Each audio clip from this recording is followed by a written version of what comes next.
যাও, বাজারে যাও। আমি বাজারে যেতে পারবো না মা। মানে বাড়ির জামাই বাজারে যেতে পারবে না? এ আবার কেমন কথা?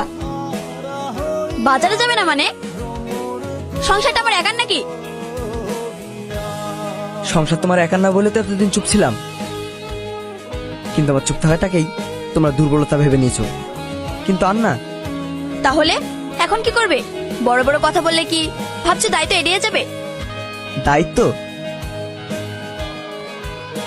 সেটা আমি এড়াই না, কিন্তু স্বামীর সম্মান সেটা তুমি আমাকে কোনোদিনই দাওনি। আর যে সম্পর্কের মধ্যে শ্রদ্ধা ভালোবাসা নেই, সেখানে শুধু বাজারে থলি ধরে দিলেই সংসার হয়ে যায় না। স্ত্রী হওয়া মানে শুধু কাগজে সই করলে হয় না। স্ত্রী মানে স্বামী অসম্মান হলে নিজে অসম্মান বোধ করা, স্বামী কষ্ট পেলে নিজে কষ্ট পাওয়া। জামাই